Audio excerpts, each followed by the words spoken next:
3, 2, 1. What's going on, everyone? This is Ash on Comics. Totally not prepared to do a live stream, but live streaming anyway, because that's what schedules are for. Hope everyone's doing well. I see you guys, a couple people already in the chat.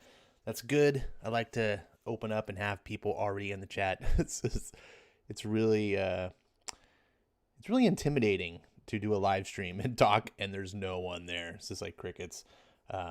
That'll get your self-confidence down quite a bit. Dragon Majesty is first. He beats Melissa because way to go, buddy. Melissa comes in second place.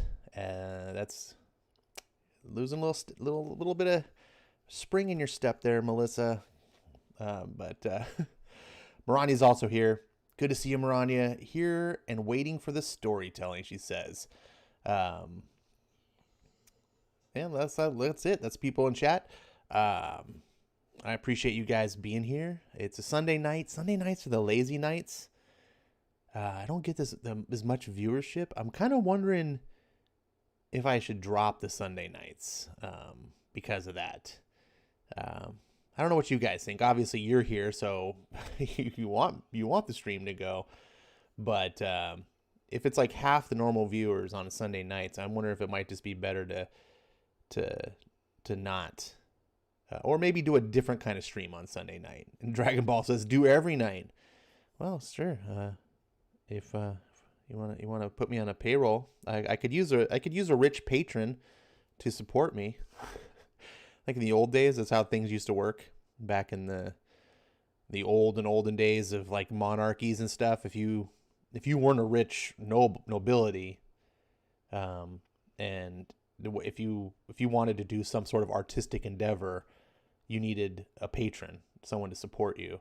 Otherwise, your ass was farming probably, or joining in the military, which chances are you didn't have a choice. They just grab people off farms and be like, yo, you're an able-bodied man of at least 14 years old, get in the army. Yeah, that's that would be cool though. That'd be really kind of cool if you could do things. And I guess we kind of have that in modern times. That's what YouTube kind of is. It's more like crowd patronage instead of just like having some rich dude who's just like, yeah, I got tons of money here. I'll give you a stipend and you just make art for me personally. That's interesting. Or anyways, as Dragon says, you're early, Ash. No, I'm not early. I start the stream at 10. I actually wasn't prepared. It actually started a couple minutes late. So apologies for that. Let's see. Dragon Ball says, in way home from work on a mountain bike through the hood. I was busy last stream. I guess on way home from work on a mountain bike through the hood. That's crazy. Listening to Ash on Comics, riding through the hood. Now that's an adventure. He says do it every night. Melissa says, I don't mind sharing the spotlight. That's very generous of you, Melissa.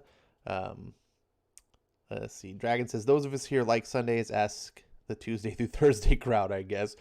Well, the people who can't make Sundays are naturally going to say, no, you probably shouldn't do it. The people who want to come on Sundays probably are like, oh yeah, that's what I'm doing on Sunday. I got nothing better to do. So, I guess that's a bad poll to ask, but for the good of the actual stream, I'm just wondering if I'm pushing it too much, because I don't like people having to miss, if I'm doing comics, that are 6 issues or more or something, and you can only make it through some of them, and so you miss episodes. I don't know. Let's see. I got Aged Boomer Study Hall and Mr. Matchstick Sound Engraver, Professor Geek, and Fanmin live streams half the week along with you. Oh, okay. So Melissa's basically saying, I got a bunch of other people I listen to. On Sundays I don't have anyone, so Ash, you better stay here because I've got nothing. The circle of death has started, but it's fixed for now. All right, well, that's good. RDV's here in best Gurr voice. Send in the clowns. Oh, I like Gurr. Wait, are you talking about Gurr, or are you just trying to say like your best Gurr voice? Because there's the Gurr, the robot, but you spelled it wrong. I don't know. Dragon says we want more Sunday streams. I can only do mine. There's probably lots of others. He says Invader Zim. That's what I was talking about. Invader Zim. So Invader Zim Gurr is GIR. 1 second. I'll be right back.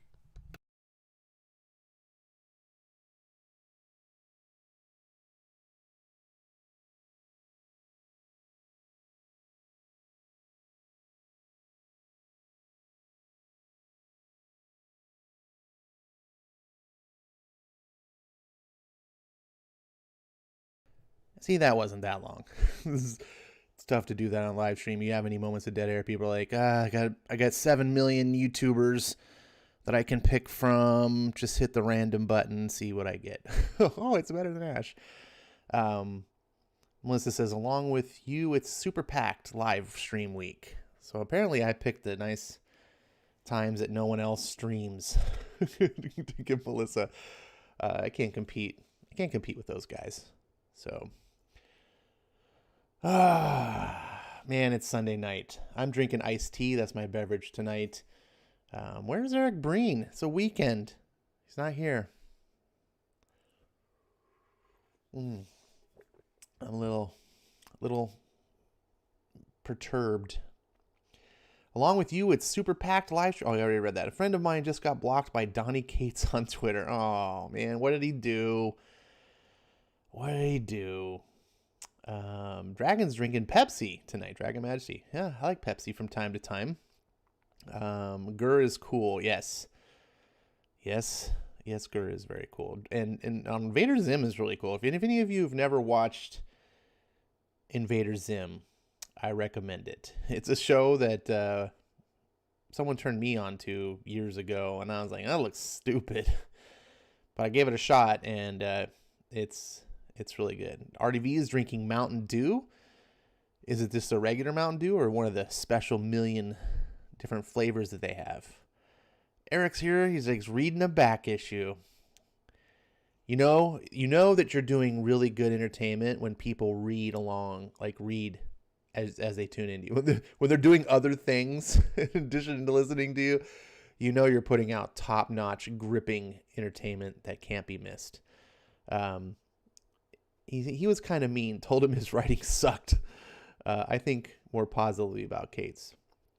That's too bad. That's too bad. I don't. Yeah, I don't. Here's the thing, man. I've been on Twitter for 10 years now, at least. I don't block anybody. Now, I'm not some big star or anything. You know, I've got several hundred followers, I think. I don't know. I don't even check, to be honest. I don't even actually know. Those sort of things have never concerned me. Same with the YouTube video. This is just me. The YouTube channel here is more me wanting to connect with you guys. I'm not a narcissist, right? I don't have an idea that I'm some star and I'm craving attention. But I do like reaching out. So, I mean, the other day, Eric was making fun of like my subscribers. He's like, you got 700 subscribers, Ash? And I was like, I don't actually even know. I think I do. But I don't, I do want some, right? Like it's nice to know that you're just not like, that a few people care about hearing what you say, but I don't need to be a star. I know some people I see occasionally on Twitter and people will post like, oh, I've reached 10,000 followers or something. I'm like, why do you care? Why? It's weird to me, that sort of stuff. But conversely, though, I guess what I was going back to is the blocking. I have blocked people maybe less than a handful of times. I have blocked people, but temporarily, usually for like 2 to 3 days, and then I unblock. And it's mostly because they're just non-stop like harassment, just bombarding me with tweets and on. I was like, fucking shut. I just want to just shut this. Like, I don't want to see it. So I just block them. And then a couple days later, I unblock, and sure enough, they've moved on to Spurg someone else. Like, it's like and they almost never come back. So I just don't see the need really. And, you know, and people can say nasty shit. People have said the nastiest shit to me. People have told me that I should die and this and that. And it's like, it's just words. You can mute like threads. So like if you're in a that's one thing I do most often, actually. If I get in like if someone tweets me or I respond to them, and then it turns into this big like flame war and there's rapid firing back, and I just get tired of listening to them, I just mute the conversation, and I just don't see that particular conversation, and I just go on, and they can sit there and keep replying to me and whatever. I just don't see it. But I don't necessarily block them. And if they have something that they want to say to me, they could still reach out to me. I don't understand. The idea of blocking someone just seems so like you can't handle dissenting narrative, right? Like I don't, you got to be really terrible for me to think I would never want you to reach out to me. Like you're in a burning building and you need someone to fucking come save you. Oh, but you can't reach me because I fucking blocked any ability for you to communicate to me. I know that's a stupid analogy because, you know, it's not like Twitter. But the point remains. I may not want to listen to you in the moment, you know, but most of the time, like I said, just a temporary block just shuts up that immediate conversation where I'm just like, I don't want to deal with you right now. And then never have to worry. These pros, you know, especially the ones that use the block bots, it's like, you're just being a freaking pussy. You know, you're just being a prima donna pussy. Oh, look, someone said something not positive, block. And it's like, no, you can't handle dissenting opinion. And the ones that, you know, I imagine if I were a professional writer or professional artist or anything, and someone told me my shit sucked, you know, I would be like, well, that doesn't feel good to say. I'm sorry you don't like it. But again, like, I fully expect people to say that about my YouTube. Like, Ash, your fucking channel sucks. And I go, yeah, I kind of know. That's why I don't make any money on it. Like, I don't like hearing it, but I'm not going to block you. Now, I mean, anyways, I'm going on this forever. I just think these they're just overly sensitive. And if you're an artist, you need to be able to like get some thick skin, because you probably suck. Let's see. Canada Dry Ginger Ale, says Maranya. Also, cold and raining steadily weather-wise. Hey, Maranya, have you tried the new Canada Dry? It's ginger ale. It's like, I think they call it ginger ale bold or bold ginger ale. I really like it. It's kind of a cross between ginger ale and a ginger beer. If you've ever had ginger beer, it's got like a really much more of a bite, gingery bite. Some people don't like that, but I think like I do like ginger ale. I do. But I kind of sometimes wish ginger ale had a little bit more of a punch. So I like the ginger ale bold. Let's see. Invader Zim had a creepy episode where he harvested organs. Oh, was he working for Xi Jinping over in China, harvesting organs from the what are those guys? I forget what they had a strange name. All I could think of is Cenk Uygur. Whenever I think of the name, because the name of the people is like Cenk Uygur from the Young Turks. I'm sure someone in chat knows. Harvesting organs, that's pretty awful. Eric says, you're a huge straw. You need a blockchain. Boy, it sure is hard to concentrate on my reading with all this background noise. Melissa says, Jet Black English voice actor blockbotted me. Jet Black English voice. I don't know who that is. One would think that the writer of Kate's caliber would have a witty rejoinder to combat Twitter trolls instead of itchy blocking finger. Yeah, I just ignore. Just ignore. The world is not Twitter. Just move on and just realize that someone who's a troll saying, trollish things to you, they're just a moron. You don't have to let it affect you so much. Well, let's see. What reading? Ash must be on pillows again. What? I don't even know what. You guys kill me. Hey, Tehillim, by the way. So everyone's saying hey to Tehillim. We'll let all the hellos and back patting and handshaking go on. Ronnie says, I will see if I can have it here and get some. Yeah, like I said, if you've had ginger beer and you're not opposed to it, now my friend tried it and she didn't like it because, I don't know, she was expecting it to be more like ginger beer and it wasn't. Like, it was kind of, like I said, it's an in-between. It's, so, I don't know. Now I'm craving it, to be honest.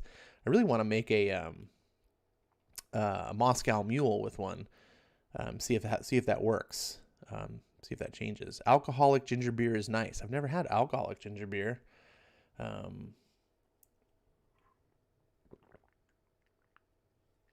Damn, now I'm craving a Moscow Mule. Man. Oh, well, let's see. How was everyone tonight? I'm just sitting here. I don't have a topic to talk about.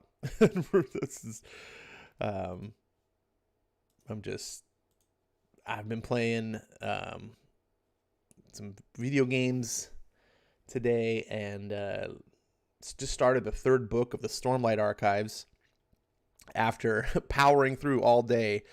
There's a short story that's after book 2. So I finished the first 2 books, a couple thousand pages down, and I read this short story, and now I'm on the third book, and then I was like reading and my alarm goes off and it's like stream in 45 minutes, and I'm like, oh, damn it. I was like, I forgot I was even streaming tonight. This book series is so good. It's so good. It so saddens me that in order for me to find my superhero fix, my stories of heroes, superheroes that are fighting for virtue, aspirational heroes, I have to turn to other mediums besides comic books. And it used to be that's why you turn to comic books. You would find these things elsewhere. You had the Superman movies with Christopher Reeve. That was good. They tried a couple times to do some TV shows and, whatever. But you got your they're cartoons for the kids and they're okay, whatever. But comics is where it excelled. Man. And now it's like, that's one of my biggest problems with comics is it's not even like the shitty, just low talent crap that's being pooped out. It's the change in perception of what comics should be about. And I'm not talking about the independent stuff. I'm not talking about all the different genres. I'm talking about the big 2, Marvel and DC, the traditional, American superhero comics, Superman, Batman, Spider-Man, Avengers, even X-Men, Fantastic Four, what have you. These characters used to be stories of adventures of people who were striving to be better than normal human beings, and do what was right because regular people couldn't. And we as a reader, especially if you were a young person, teenager perhaps, reading these stories, you might just be like, oh man, I could be better. I realize, I wish I was that good. And it just gave you something to look up to. And now I read these books and they sicken me. They sicken me. At best, they're garbage like Young Justice, where it's like they're not heroes. They're just self-gratification, like wannabe celebrities. It's just like, hey, look at me, look how awesome I am. Pose to take a selfie, yo. And it's just like, look who I can beat up. Yeah, ain't I cool?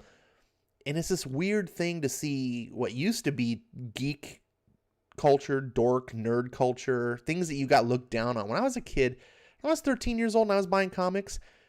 No one was looking up at me and being like, you're the cool kid, right? That was like,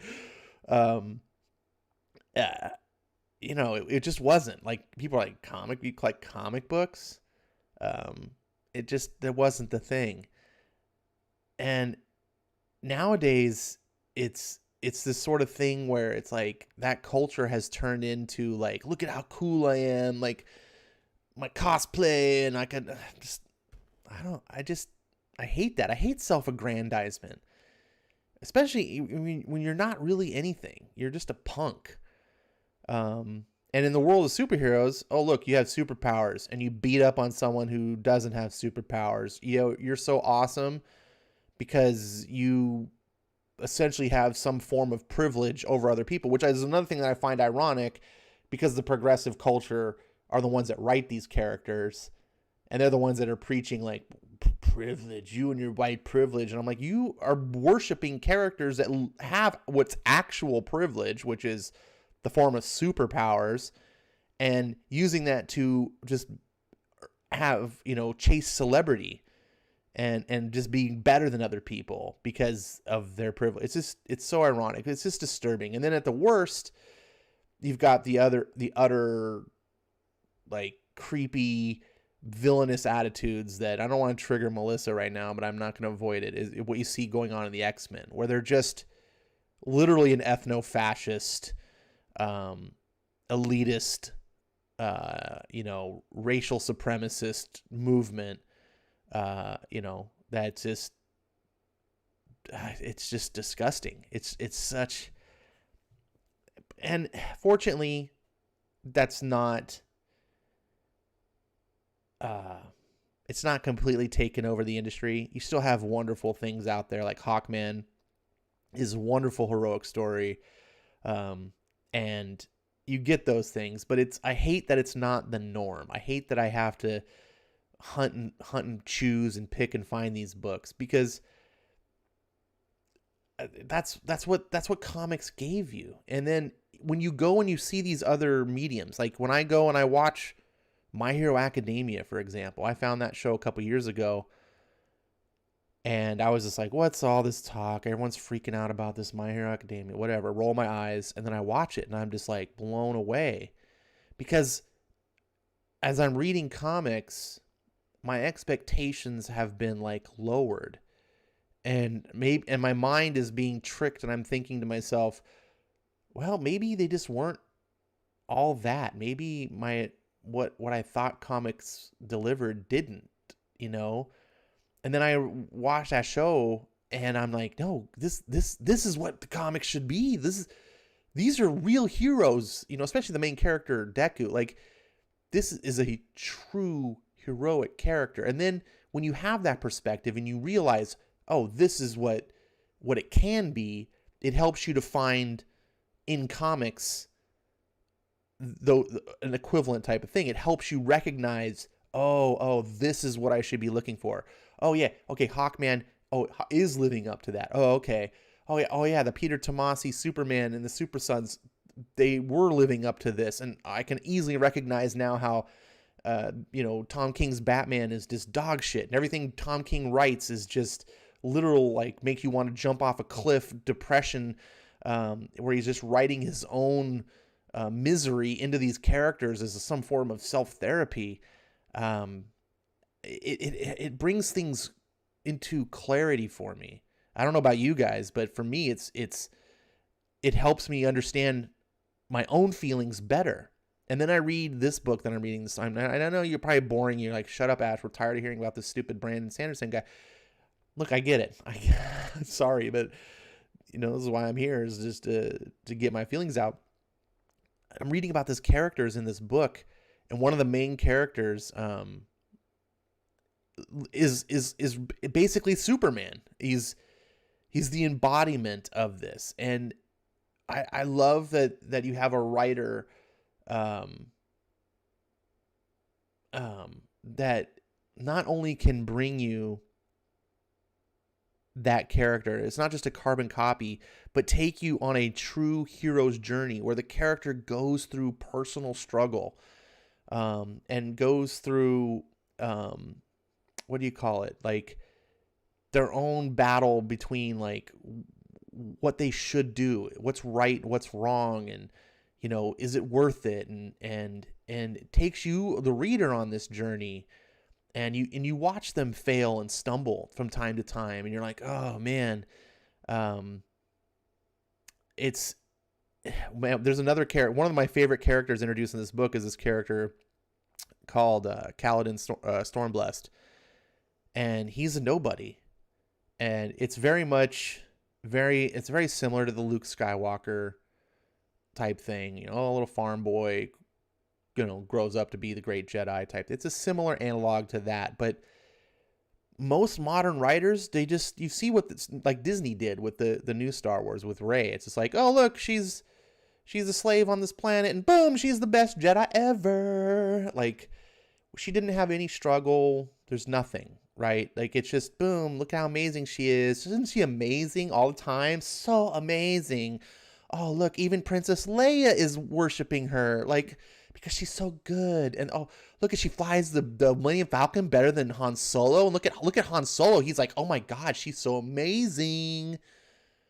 That's how stuff is written today. Where in this series, they're writing this character, and this character sucks, and he's failing, and he's just at one point he's driven to suicide because he's reached rock bottom. But then you see that it's not the success or failing that matters, but the intent of your heart and what drives you. And this character keeps going. He's like, realizes his point, like, doesn't matter if I keep failing. This is what's right, and I'm just going to keep doing it. And then, of course, the powers that be in the book and the plot take over, and he's called Stormblast for a reason. And it just makes you cheer for this character, because the author takes this person to a place where you're just like, you can't help but root for him and be like, dude, can we stop beating this character down? Like, he deserves something better. And so when he does get something better, it brings you a sense of joy. Anyways, I'm rattling on. I just miss that. I just want to find these stories, and that's why I loved comics, and I wish we could get that better. I wish people would understand. Eric says, I went to try a ginger beer, but when I opened it, it had turned black. What? I don't even understand. My local Pizza Hut went out of business. I blame COVID. I blame Pizza Hut. Ew, yuck. There's few pizzas that I would eat Pizza Hut over. Lord's here. Haven't seen you in a while, buddy. He says, hi, Ash. Melissa says, do Batman Dark Victory and Catwoman when in Rome after Long Halloween. I probably won't be doing that, Melissa, to be honest. But thank you for the suggestion. And it's mostly because, like I said, I want to do two things. I want to discover new material with you guys, and you guys get to hear my, see my live reactions to things, or I want to revisit material that I love and share it with you. But what I don't want to do is just be an alternative to comics. Like, oh, you don't have to read any of this because Ash will read all of it to you. I do support this hobby, and I do want you guys to buy comics if you genuinely love them. I don't want you to buy trash. Hopefully what I can do is deliver something and you go, oh, that's amazing, I want more, this is worth my money, I'm gonna go buy it. That's the hope. Let's see. The X-Men are superpower segment. Okay, I'm not gonna go down Mullis as well. Uh, Brandon Sanderson is good. I like his stuff, says Dragon Majesty. Yes, I love his stuff too. I've talked about the Reckoners series, which is his superhero stuff, and then his Mistborn, which was really fantastic fantasy series. Both of them, love them to death, but this Stormlight Archives is a whole nother animal. It's different. It's the two books I read, or the two trilogies I just talked about. I don't know how to compare them. I guess Stormlight just feels more straightforward than those two. Like the Reckoners and the Mistborn trilogies have really cool twists and turns, and it's very plot heavy, and you get really surprising endings and things like that, and you're really impressed, really creative, and just they're just so well done, well written. Stormlight Archives doesn't feel that way. It doesn't feel like, oh my God, it's all these twists and turns and stuff like that. But what it does do better even than his other two books, which do them well, is character development. The characters in this book, I just love them. So it's like where I was intimidated to read these books because they're like over 1,000 pages each. I was like, Jesus, like each book is more than the trilogies, the whole trilogy of the previous series I talked about. But these characters, you just love them and you just don't want to stop. You're just like, I could just read these characters all day and what they go through because I care about them. And that's what comics should do. Like that was what like you used to just be like, I don't care. I just want to read my next issue of Spider-Man because I love Peter Parker so much and I just want to see. And that's what I used to buy X-Men. I could not wait every month when the new issue of X-Men. I just had to. I love these characters. Let's see. Dun, dun, dun. Nola says, there's Gingerside going on beers too? Wow. Oh, man, I missed it. And so Eric did a clever joke and it went over my head. He's like, it turned black. I don't know. I was like, why did it turn black? Sorry, bud. I had a dumb moment. That was a good one. Robin and Batgirl Year 1, says Melissa. I have read Robin Year 1. I wish I had the Batgirl, because the Robin Year 1 is good. If you guys can find that on sale, I recommend getting it. Should have said I went to try ginger beer, but I didn't drink it and been placed with a black one. Nah, you did fine. I was just an idiot. Let's see. Red Death figure broke, so I got him a Hero Clicks Batman, No Man's Land Journey, Joker, and Harley. All right. Sorry to hear about his Red Death figure breaking. Nola got the joke. It was very good. Actually left. See, Nola's smarter than me though. So what are you gonna do? What are you gonna do, Eric? You got it when you tell me a joke, you got to assume that I'm an idiot. You got to dumb it down for me. Why do I have this up here? Speaking of dumbing it down, Marvel Comics showcasing their new Marvel Cinematic Universe inspired covers. I don't know why Marvel does this. And so I was like, oh, look, this is Black Widow. And just look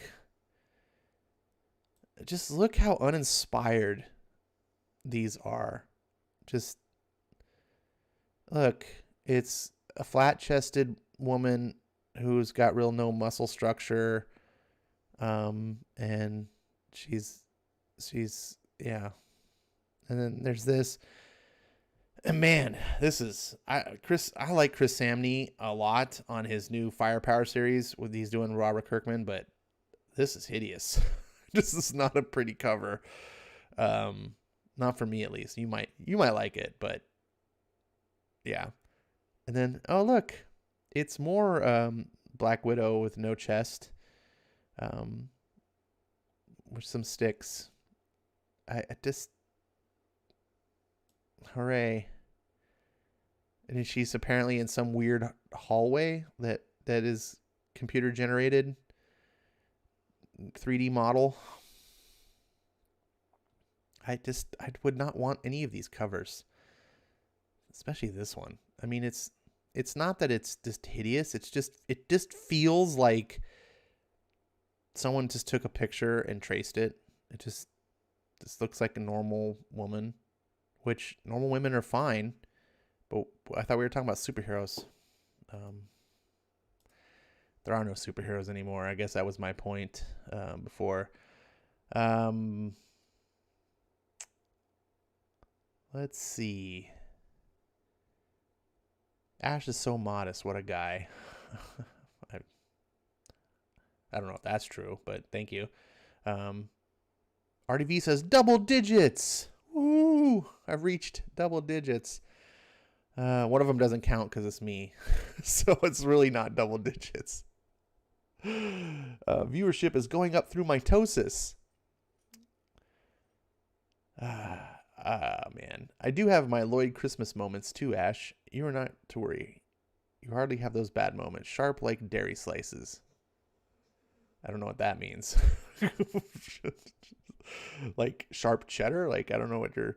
Marvel doesn't want you male gazing all over their comics. Well, I guess that's true. What I don't understand, though, is they have no problem drawing muscular, beefy, male body looking women like She-Hulk. But then they draw, this. Then they draw this. And like I said, it looks like a normal woman. It's not any body to be ashamed about for a normal woman, but like, we're talking superheroes. Do we have to like give every superhero an A cup? Like, look, I'm not a big breast person. Like, I don't necessarily want Power Girl like on every superhero as a model.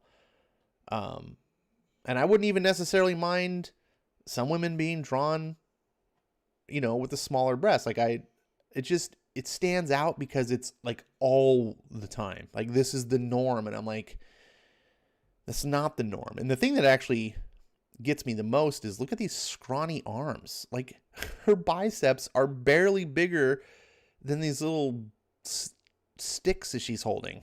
It's like, how much power could Black Widow really deliver with these like no muscles? Seriously. I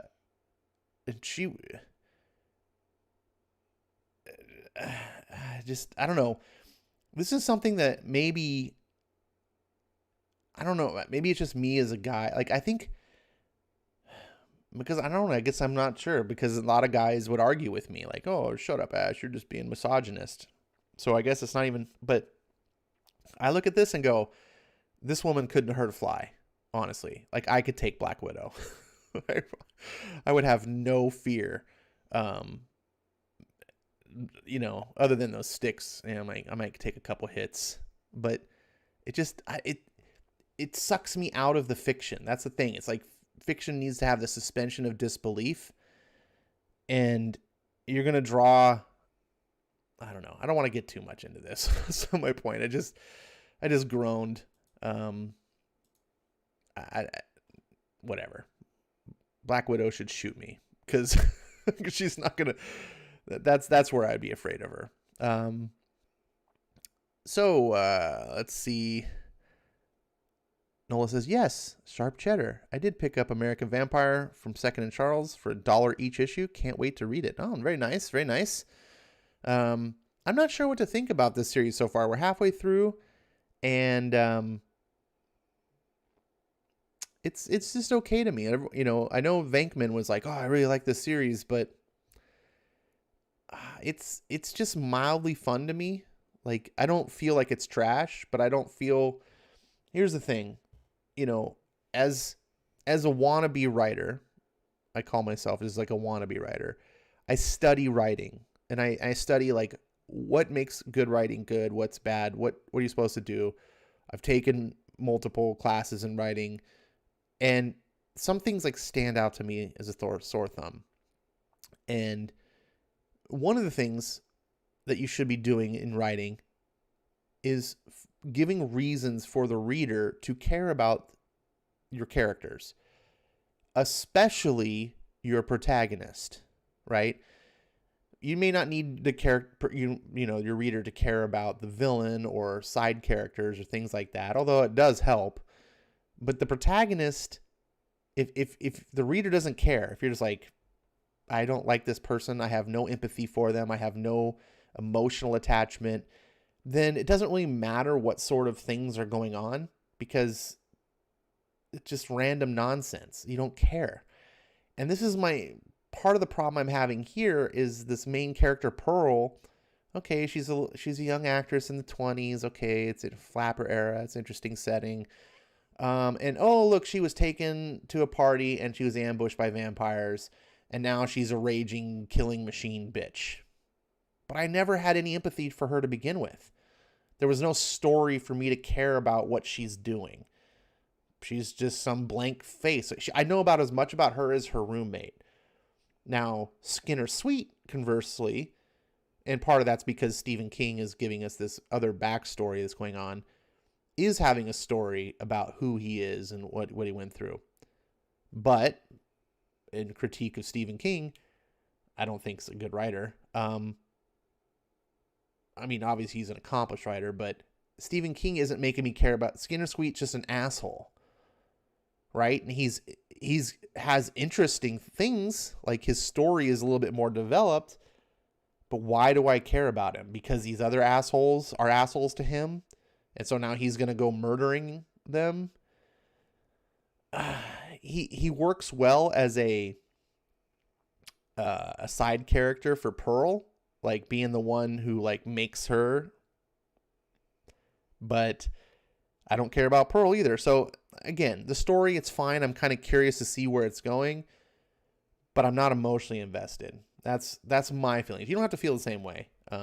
This is just me trying to express where my mind is.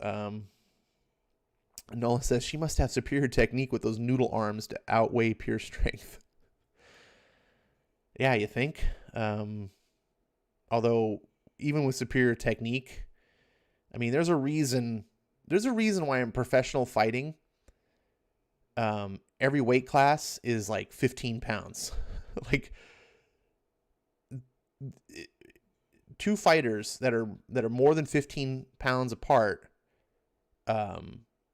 oftentimes they won't let them fight because the advantage that just that much weight can be extraordinary. Now, when you multiply that to male to female, where muscle mass is so much greater, just on a normal male, I'm not even talking like a super fit guy who's like pumping weights, you know, I'm not talking like a strongman type thing. Just a normal guy is going to be stronger than a woman because just the biology is that much different.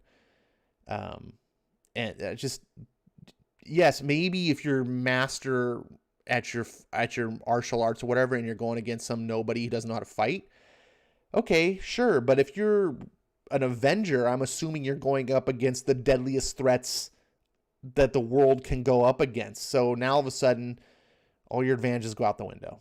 I don't know. I don't know why I'm harshing on this, because I don't necessarily hate the Black Widow character. That's a part of the whole thing. I just don't make me think about it, I guess. You know what I'm saying? Like, at least draw her ripped and shredded and stuff, so that I go, okay, she's at least as physically fit as she could possibly be. You know, it's the same thing I did with Batman, right? I don't want to see Batman running around with a dad bod, right? The whole thing about Batman that makes me suspend my disbelief, because again, it works with that too. Batman takes on superpowered people, and I'm like, dude, you're just a normal Joe. But at least with Batman, I look and go, well, look, the dude has put himself through the ringer. He is like the peak form of like human conditioning, on top of, you know, over a decade of training with the greatest masters in the world and stuff like that. And it's like, at the very least, I know that he could not physically be any better. I guess that's where I'm going with that. Even Stephen King can have a clunker of a novel or story. No one's immune to that. That's true. That is true. Melissa says, do not question Stephen King. Oh, I'll question him. I do not think Stephen King is a good writer. Obviously that's my opinion. And if success is being able to win over people to buy your books, then he is a master because he has done that. He's definitely a master at making books people want to buy. But I have not seen evidence to believe that he is as skilled of a writer as his success dictates. I think Brandon Sanderson is miles ahead of Stephen King as a writer, but Stephen King has made a bigger success. So, whatever. People love him though, and that's all that really matters. Is if you are reading his books and you're getting thrilled by them and enjoying them, and you reach that final page and you close the book and go, "Wow, that was awesome," then that's what matters. Let's just see. Batman can bench 2 tons. I don't know about that. Let's see. Nolan says, we want our Batman to be not Robert Pattinson. Oh my God. Can you my buddy reminded me of yesterday, we were talking conversation that we were talking about Back to the Future. And I had forgotten this little piece of trivia that Marty McFly was recast like halfway through the filming. That Michael J. Fox was not the original Marty McFly. And I believe it was Eric Stoltz was the original. And they filmed half the film with him. And apparently they were like, this isn't working right. And they started over. And I was like, wow, Back to the Future is a classic, legitimate, one of the all-time great films of America, right? And I can't imagine that film without Michael J. Fox as Marty McFly. It's just one of those perfect roles for him. And then I'm thinking to myself, why can't Warner Brothers do this with Batman?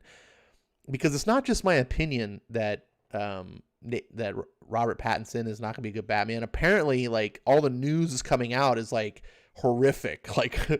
They're just not happy with what's going on, and he doesn't want to work out, and and all this stuff. And I'm just can him and start over. Do it. You're gonna, because they're already talking about the Batman trilogy done. They're not. It's just one film because it's such a bad thing. They're no, I'm not gonna to do a second film or third film with this guy. So I'm you're already losing the trilogy. Why do this? Batman is such a huge, intellectual property for Warner Brothers that eat 100 million, 200 million. And I know I could say that flippantly, 200 million. But honestly, what it'll mean in the long run,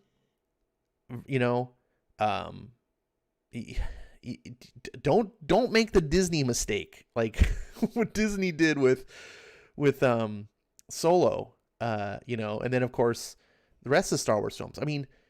Look where they're at. You have to nurture these intellectual properties. Once these intellectual properties in your fans start looking at them and going, oh, they're just not cool to me anymore, and I have a sour feeling about them, that kills it. The reason why Force Awakens made the most money of any film domestically in history is because the fan base was ravenous to see a new Star Wars film. They were just I will do what I'll sell kidney to see a new Star Wars film. Now that same fan base is I don't even want to see the Rise of Skywalker. All their emotion is depleted. And if you do that with Batman, right? Batman, think about it. The last Batman film, if you don't count Batman versus Superman, the last Batman, the Nolan trilogy. A lot of people kind of diss on the rise of the Dark Knight Rises, sorry. But I think a lot of the negative feeling about the Dark Knight Rises is simply because the first 2 films were so utterly amazing. It's kind of like Godfather 3. It's just dude, Godfather 3 got nominated for Best Picture. It's not a bad film. It's just not the first 2. Dark Knight Rises is an amazing film. It's just not the first 2. It's hard to live up to. But either way, I think the feeling of the fan base is like, we want that again. And if you come out and deliver Amazing Spider-Man 2 and just kill Batman, I mean, thankfully MCU could come in and save Spider-Man for Sony. Like, wait, to the rescue. What is Warner Brothers gonna do? You know. Anyways. Speaking of Amazing Spider-Man, did you guys hear Spider-Man 3? They recast Jamie Foxx as Electro. So they're bringing the Electro from the failed, arguably the worst Spider-Man film, and they're saying, yeah, Jamie Foxx, do it again. Round 2. If first you don't succeed, try again. I'm like, what are you doing, MCU? Are you just intending to fail? Like, whatever. Stephen King will send the whole Dark Tower after you, Ash, for questioning him. Well, good, because the Dark Tower, that first Dark Tower book, is garbage. It's terrible. Except for the last 10 pages. The last 10 pages of the first Dark Tower book is almost so good that it saves the book. But the rest of it is a clinic. I could put on a clinic of why Stephen King is not a good writer because of the Dark Tower. Fun fact, Venkman and the original host of Storytime was replaced by Ash halfway through the episode.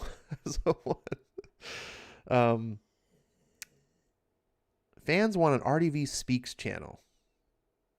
I like RDV. I've invited him to come on and do stuff, but he doesn't want to. And I've invited Breen, and he doesn't want to either. So I've reached out to other people. No one wants to join me. So I'm kind of alone up here. I agree on Robert Pattinson. Each character contract should have an Eric Stoltz clause. That'd be funny, especially if they called it the Eric Stoltz clause. Oh, poor guy. That's like the thing you're most famously known for.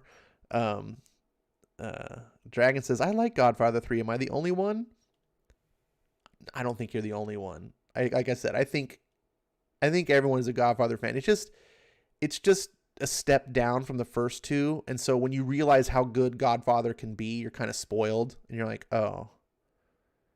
And honestly too, one of the worst decisions, like the worst casting decisions in like film history, was Francis Ford Coppola putting his daughter in that film, because she is horrible.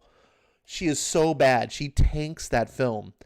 When you get onto her scenes, you're just like, oh my God, how could you? Look, if you wanted to put her in movies, you do what like Kevin Smith did, right? When he did that, I can't even remember the name of the film that he put his daughter in, but it's like a joke of a film. So you don't take like something Hosers, I forget what, Yoga Hosers or something. You don't even take the film seriously. So the fact that his daughter can't act or anything, you don't care. You're like, whatever. But Godfather 3? Geez. Let's see. They replaced male Electro with a woke female possible lesbian replacement. No, Jamie Foxx is Electro in the new Spider-Man. I see the comic book on screen. Are we going to hear the story from Ash, says Maranya? Uh-oh. Someone's reminding me. Yeah, we're going to get to the comic book in just a second. I just had that segue for Spider-Man. I couldn't resist not going in. Nolan says, what's the Godfather? Shush you. Dragon Ball says, talk about how X of Swords sucks and why. I can tell. Oh, you deleted all the messages. Maranya, why'd you put time out? I didn't even get to read his messages.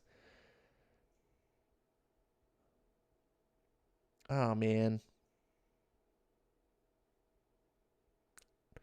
Sorry, Dragon Ball. I don't know why you were put on timeout. Ron, I hope it was something like serious that he was timed out for. But I can't speak on X of Swords sucking and why, because I'm not reading it. But I can assume that it sucks because the same creative team is doing it that was doing Dawn of X. And when you have Teenie Howard and Vita Ayala and Leia Williams and Gary Duggan and Jonathan Hickman writing the worst shit that he's ever written, probably since he started writing in like junior high or whenever he started writing stuff. It's just god awful. So, but people are saying that this X of Swords is good. I just have a really hard time believing it, because I'm like, I read the Dawn of X. I can't imagine this turning good. It's so bad. Let's see. Doug Johnson, what's up, Doug? He says Marauders is awful. I believe it. Gary Duggan has never written anything good ever, at least according to someone I trust. But I believe it because I haven't seen evidence to the contrary. So, but Vita Ayala, Teenie Howard, Delia Williams, like that's who you're putting in charge of your X line. They're just diversity hires. All right, but Marania has spoken. We need to read American Vampire, because that's why some of you are here, not to listen to me blather on. Unfortunately, when I get to the comic books, that's when Eric Breen bails, and I don't like him to leave me. It makes me feel lonely.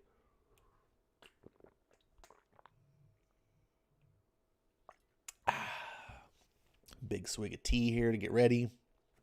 Let's go into... We gotta go full screen. Full screen!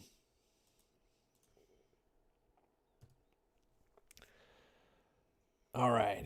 Here we go.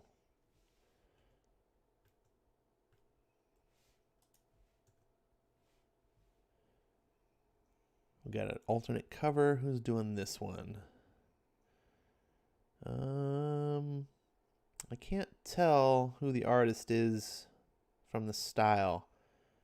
I was pretty impressed with myself getting the Adam Kubert, or is it Andy? I don't even remember who it was now. The Kubert, one of the Kubert brothers. This one, yeah, this is an artist I'm not familiar enough with. Let's find out. Oh, but it's not going to show you yet.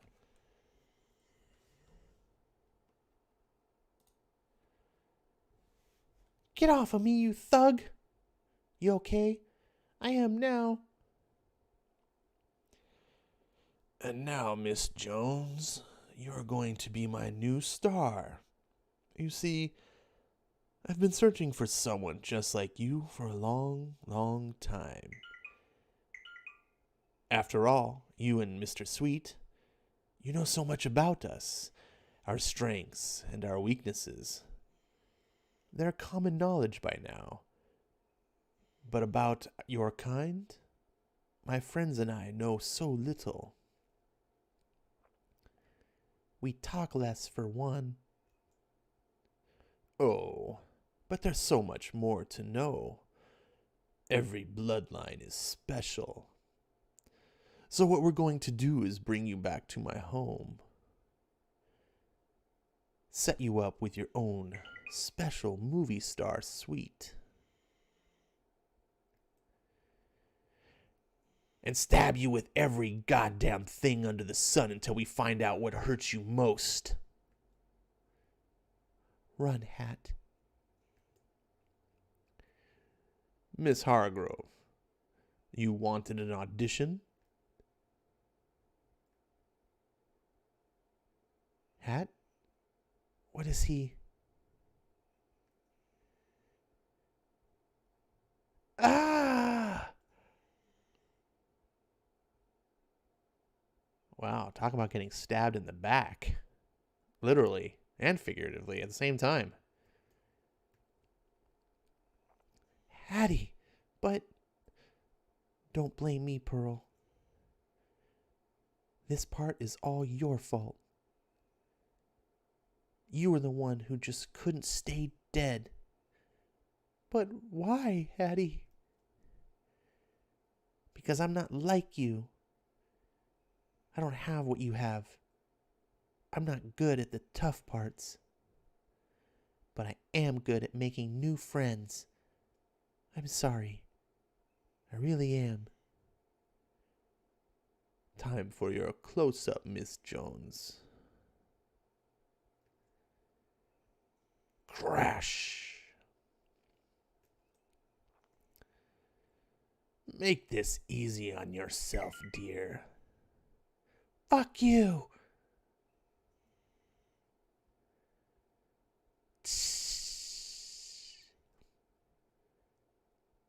Huh?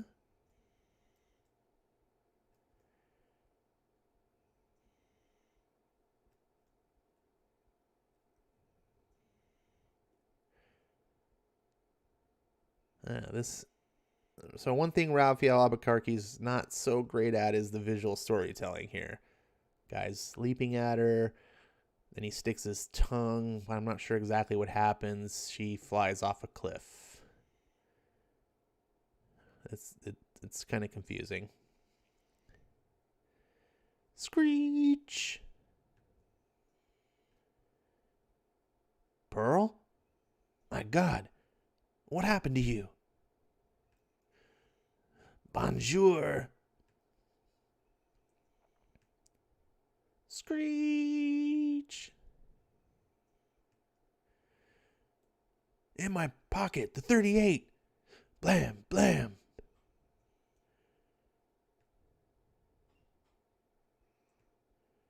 Pearl, are you okay? Yes. Go run and hide. We'll find you. We're everywhere. One thing I'm having a little bit of trouble at this point, is in the suspension of disbelief angle, is these are like 1920s vehicles. They're probably driving like 25 miles an hour to get the vampires like not catch them. I think it's funny when it's like screech, like these cars are going so fast that they're like skidding to a stop and stuff. It's like, do we remember how fast these cars went? Anyway, that's just neither here nor there. It just kind of, it just feels like these old cars are being treated like modern cars.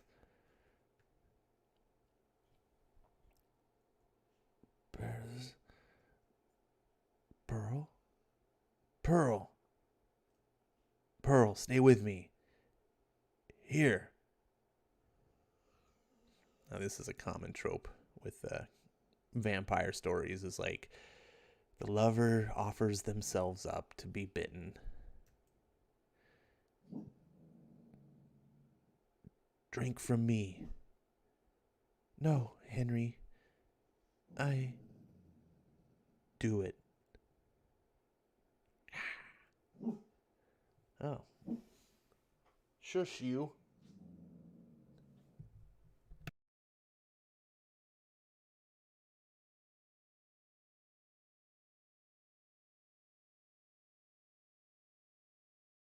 Sorry. My roomie's home. My dog's getting all agitated. I don't know why. She never does that. Probably doesn't know what's going on. Anyways, sorry for the interruption. So she sinks her teeth into him, claws his back, because, that's important. Oh, now we get a little bong chicka wow wow.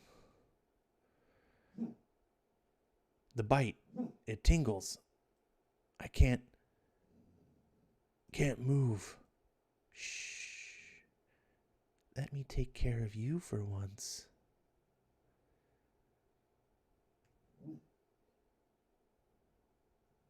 Pearl?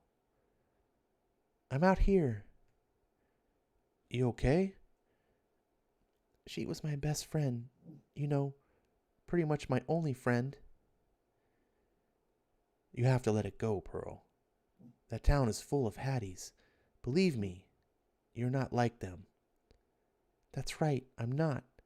I'm something worse. I mean, my God, Henry, it just happened so fast. I changed into that. You're still you, Pearl. How do you know that? You remember the other night, before all this happened, when I walked you to the egg, you asked me why I was so interested in you? I used to watch you practice scenes in the back of the club sometimes. After everybody had gone home, before you left your third job for the day, I used to watch you rehearse over and over. So you've got real heart. You've got guts. Right now, all I can think about is where I'm going to hide next. How's that for guts? You can't run, Pearl. We have to go back. Go back? I don't know if you were paying attention, Henry, but I just had my guts handed to me last night. You won't be alone. I'll go with you.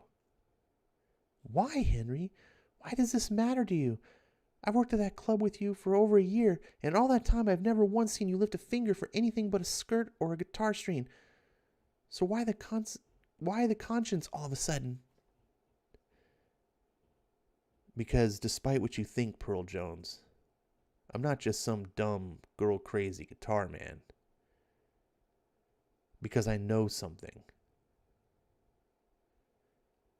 about fighting for things that matter. Preston Henry J.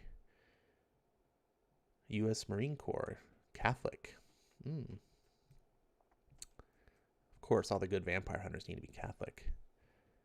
And frankly, I can't think of a better cause than sending that bunch of bloodsuckers back to whatever shithole they crawled out of. And if you are everything you say you are, then you're the one to lead the charge. Thank you, Henry. Sure, but I'm only doing this because you still owe me that date.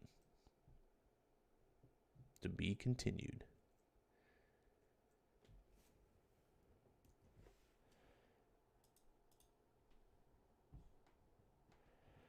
I Am True Skills is in the house. He says, what's up, Ash? Good to see you, my friend. Nola says, the only thing partially decent from Gary Duggan was Dead Rabbit. I have never heard of that. Doug says, it was Ayala. I thought it was Duggan, but I guess she's filling in. Oh, jeez. When Vita Ayala fills in for your series and makes it even worse. Eric says, American Vampire? I thought you were doing America Chavez. I'm out. Well, this is America. This is America Chavez becomes a vampire. See, Breen, how amazing that is? Tubby TV is completely legal and for free. It has 3,000 horror movies for free, says Dragon Ball. Huh. But are they good horror movies? Most horror movies suck. It's one of the genres. In fact, it might be the worst genre in Hollywood. I don't know if there's a genre in Hollywood that is more often shitty than horror. Let's see. You going to answer the phone, Ash? Says Eric. Well, if you're going to stop calling me, Eric. Jeez. I'm in the middle of a stream. Ash is only digital comic books, no phone. Ash must check out some Absolute comic titles. I don't know Absolute. He would have to change his stream age setting. Oh, no, I can't do that. Get banned. Last thing I need to do is get banned from... I don't want to read any nasty comics anyway. I don't like... I never understood that... I'm assuming that they're like adult comics. I just never understood that stuff. Comics... I like my comics wholesome. Dead Rabbit was pretty good up to issue 6, but after that it was blah. It was called Dead Rabbit, then changed to Dead Eyes because of TM issues. It's weird that there's a trademark issue for Dead Rabbit, and I've never even heard of Dead Rabbit. It's like, is there something else called Dead Rabbit that I haven't heard of? Melissa says Universal Monsters. What? I don't know. That's a weird out of context statement, Melissa. Oh, I see. Up ahead, you say they replaced Electro in the comics. Oh, okay. So they're keeping they're keeping the failed Electro from the movies in the movies, and they're replacing Electro in the comics. That's genius Marvel for you. Dead Rabbit is a bar in New York, and apparently they made a comic of the same name that no one ever heard of. Well, that's weird. Is it about the bar?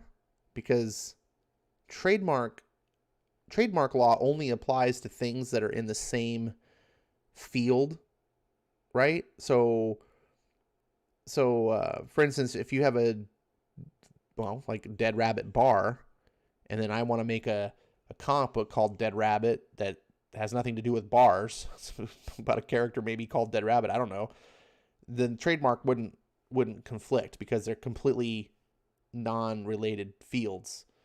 So that's strange. Well, sometimes, though, you can receive a cease and desist, and maybe you just go, even though I could win, even though the law's on my side, I'm not going to fight this because it's too expensive, and maybe there's a small chance I could lose, so maybe that's the case. I don't know.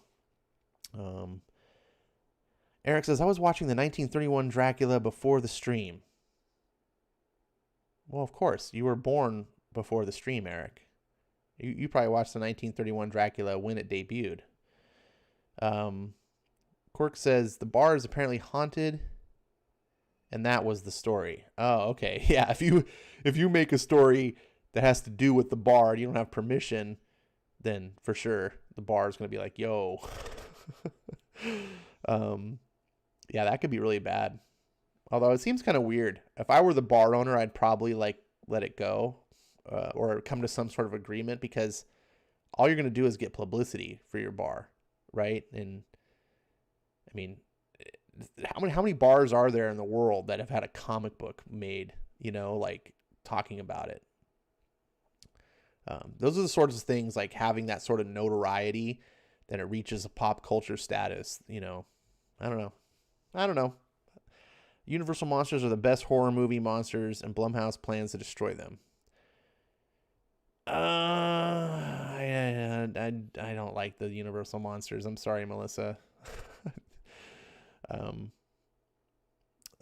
Duggan's story was about a thief named Dead Rabbit. Totally different. Oh, well, now I'm getting confused, Jimmy. Your story keeps...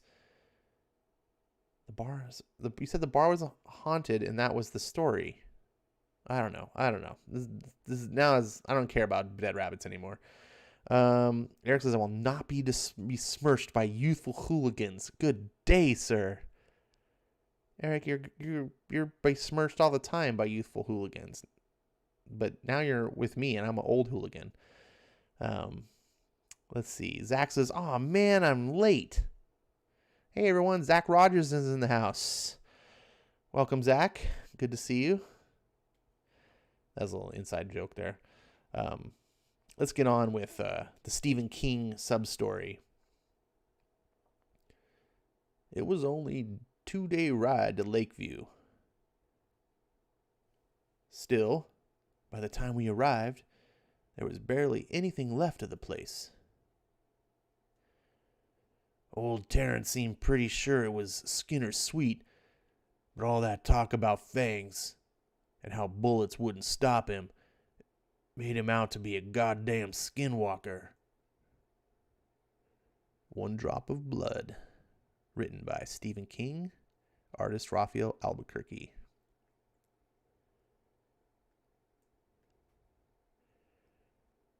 Are there such things?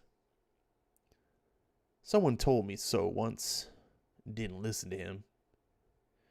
Jim, you don't know how many times I've doubted what I saw that day. Now that's a lie if I've ever heard one. Besides, I stood next to Percy myself. Sent a shiver through me when that man took my hand. Been thinking it over the last couple of days, and it's not that I didn't believe you, Will. It's that I just didn't care.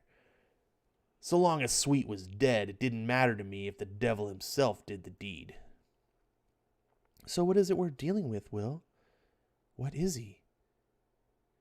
I've asked myself that question 1,000 times over the years. I've pored over folkloric records from every part of Europe, from the Balkan coast to the Estonian mountains. And what I've come to believe is that Mr. Percy is what is referred to in the old world as a vampire. What? A vampire. A being infected with an ancient evil, risen from the grave to feed on the lifeblood of the living under the cover of darkness. The infection is communicated through the blood. I imagine some measure of Percy's blood must have gotten into Sweet's wounds before Sweet passed. But what I can't figure out is vampires. By all accounts, they only walk by night. If Sweet is a vampire, how was he able to take Lakeview in full sunlight? I only want to know one thing, Will. How to kill him once and for all. Skinner's been in there 2 days, Ronnie. What's he eating? Not sure he does eat anymore. At least not like we do. How come he don't look no older? Maybe for the same reason you two ain't got no smarter? What if Book and Camilo don't come? They'll come. You two stand first watch. And wake me at midnight.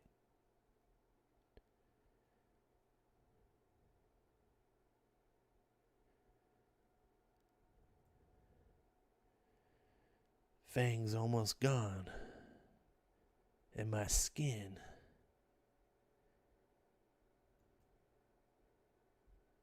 It's gone soft, vulnerable.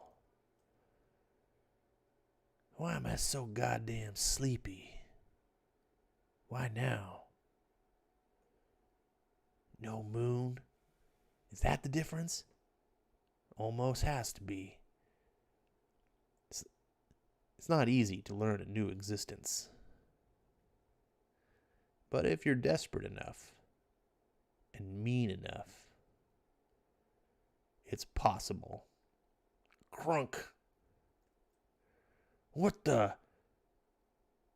Go to sleep, Cheeksy. It's way past your bedtime. No, please. Hey, Felix, it's him. You there? If you want your old pappy, come and get him. I'm done with him.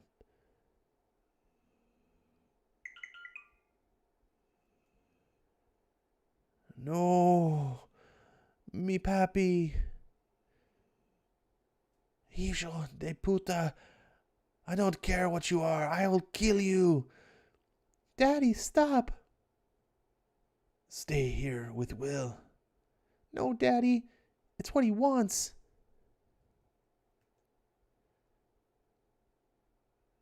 Of course, they were there, the Eurovamps. Nighttime is the time of the traditional vampire, and they always make the most of it. Life is various and new, gentlemen. My hopes plummeted when they ambushed Jeeks, but now they begin to rise again. The girl and the writer are staying put, so it's just Book and Camille. I feel a bit sorry for Monsieur Sweet. Dolor, he is, after all, one of us. He is not like us. If you make the mistake of thinking he is, it's apt to be your last mistake. Mein Gott, I am so hungry. Let's get someone to eat.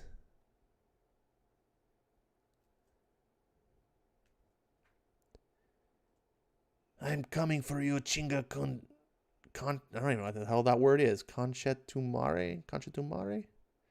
I'm coming for you, Chinga Conchetumare. I probably butchered that. I'll cut your guts. Oi, How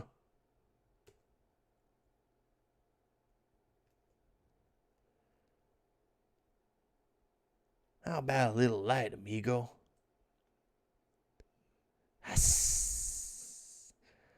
Ah. And I can't eat a thing. I'd pay $1 million for a full goddamn full moon. Felix, where are you? Jim, there's something you need to take with you. The time is never right for some things. But when they're powerful enough, that doesn't matter. A whole new world of possibilities was opening up before him. All of them forbidden. Unfortunately, she was his goddaughter, for heaven's sake. Stay here. No further. And this time, mind me. Just promise you'll send that monster to hell.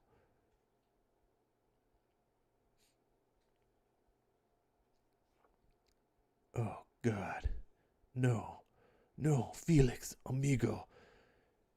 At least the son of a bitch didn't bite him. But when we bury you, Felix, you'll have that whoreson's scalp in your hand. It's a promise.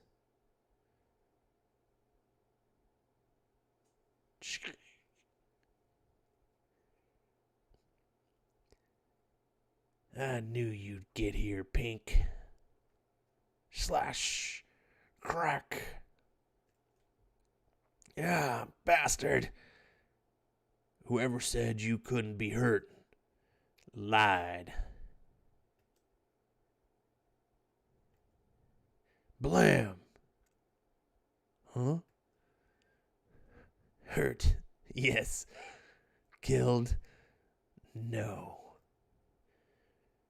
Really? Let's try a headshot. Blam. Pwee. Catch. Ugh. I was going to kill you, but I got a better idea.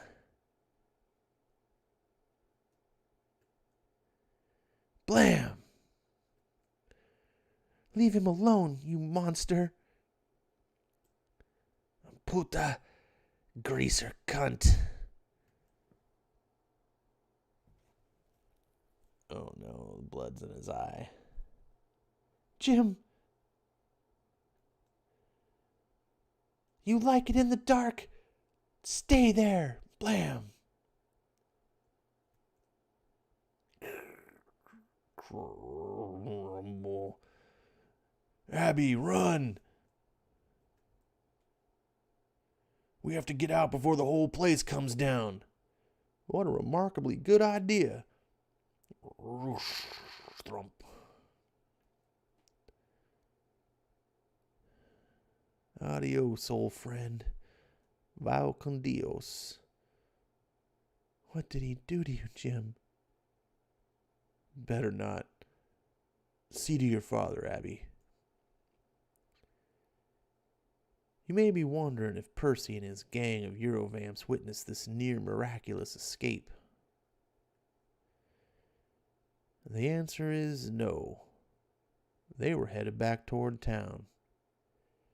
Having fed well on Jeeks and the Blackmouth twins, they must have been satisfied. Why not? The annoying American vampire was buried under 100 tons of rock. To quote the bard, my friends, all is well that ends well. But Skinner Sweet had been underestimated before. As for my friend Jim Book, for him, the horror was just beginning. And one drop of blood was all it took. To be continued. Well, that's interesting. Didn't see it going that way.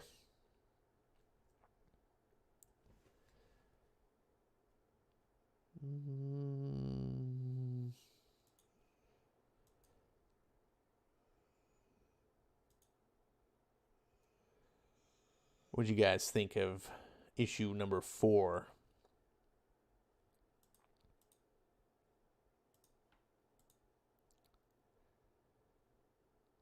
Give you a second to answer while it takes me to get the new book, because Comicsology is garbage. No, not really.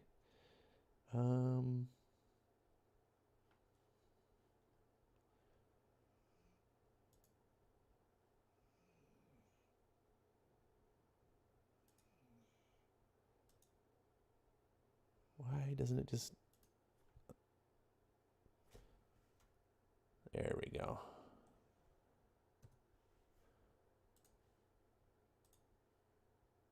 All right. Let's see. Dragon Ball says, play Dead by Daylight as Ghostface, or play Friday the 13th live gameplay. That has nothing to do with comics, Dragon Ball. What are you doing? What are you talking about? Let's see.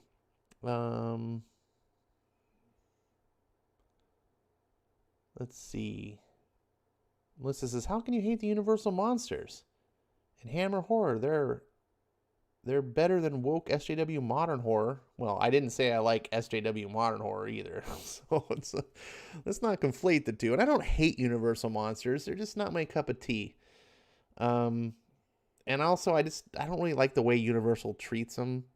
I think the Universal monsters kind of watered the monsters down in ways that I didn't like. They took existing sort of I don't want to say franchises. They took existing ideas like Dracula, vampire. They took the werewolf, the mummy, and they just sort of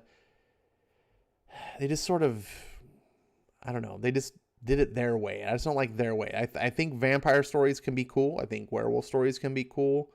I'm not convinced that mummy stories can be cool yet. I don't know if I've seen a good mummy story.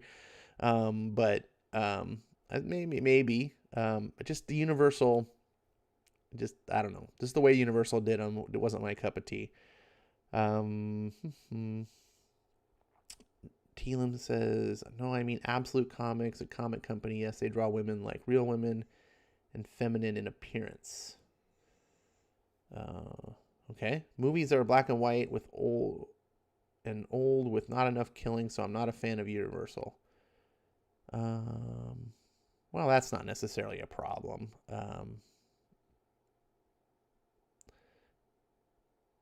Richmond says, "Dude, black and white movies are some of the best." Ed Brewer is here. What's up, Ed? Ed says, "Hey, Ash, I'm here now. Start over." Right on, buddy. We'll start over with Batman Long Halloween. Eric's like, "They have color movies now? What will they think of next?" Jimmy says, "Damn good book, right, Ash?" It was all right. It was all right. I don't know if you heard my discussion about the book before we started it, but I kind of described some of the problems that I'm having with it. It's okay. It's fun, but it's not great. Universal Monsters and Hammer Horror, better black and white films, older cartoons, better than woke garbage. Yes. But being better than garbage is not an argument that something's good. Like, it's better than garbage. Oh, okay. Like, I don't like garbage. Ash scared of Frankenstein. No, I don't like the Universal version of it. Yeah, I did like the Mary Shelley's Frankenstein. It's an underrated movie. I don't know if anyone's seen that with Robert De Niro. I like Frankenstein, like the way the book did it. I like Dracula. It's like Bram Stoker's Dracula. So that's a good example. Mary Shelley's Frankenstein I liked. Bram Stoker's Dracula, when Francis Ford Coppola adapted it, was a fantastic vampire film. Those films are great, but Universal doesn't do it. They like their version is like too Hollywoodized for me, if that makes sense. Like it just feels like movie. So it's not scary because it feels like old movie characters. I don't know how else to describe it. Hammer horror, something I've never gotten into, so I don't have any comment on Hammer horror. Let's see. To quote Chucky, "A good classic never goes out of style." I'm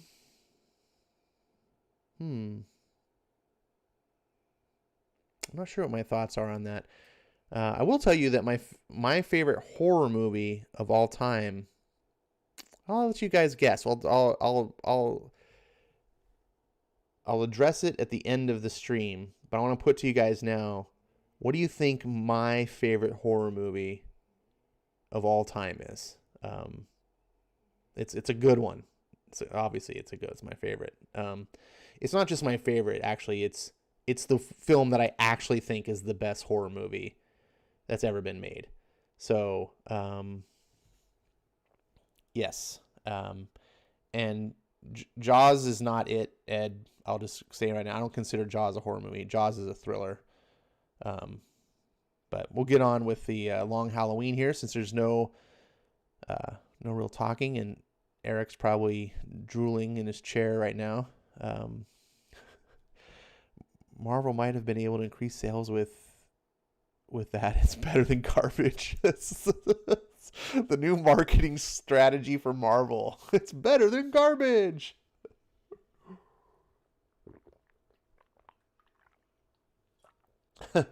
That's funny, Dragon. You guys make me laugh. You make me laugh. Eric Breen has put the first guess down. I am not going to confirm or deny his guess. We'll see. I'm going to see if you guys can nail it. I want to see if anyone, because if no one gets it, then you guys' taste in horror movies is terrible. That's all I'm going to say. So we'll get on with the next book. It is Batman, The Long Halloween, to be read all October long. And hopefully you're enjoying it. I'm enjoying it. It's a little bit hard to read, so I apologize if I stumble through some of the parts, because this book was not meant to be read panel by panel. And so it's tough when I can't tell who's talking. Anyways, without further ado, here we go.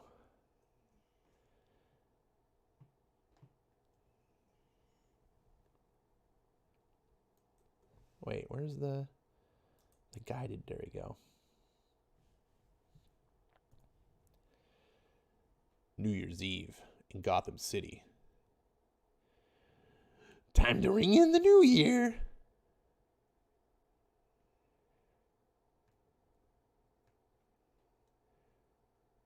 Co-pilot?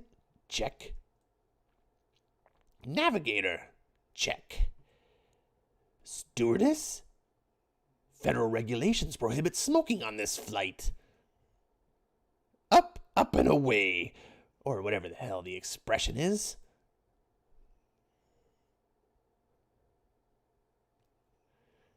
I'm late. My informant was good, but not nearly soon enough.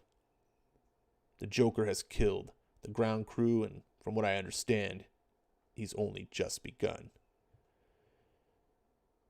He is bent on using his deadly Joker gas on the crowd that gathers in Gotham Square at midnight.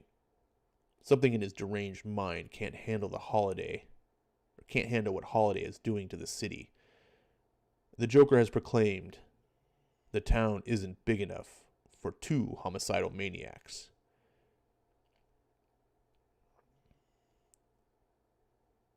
Set the car on autopilot. If I'm going to stop the Joker, and I must, it has to be before 12 o'clock.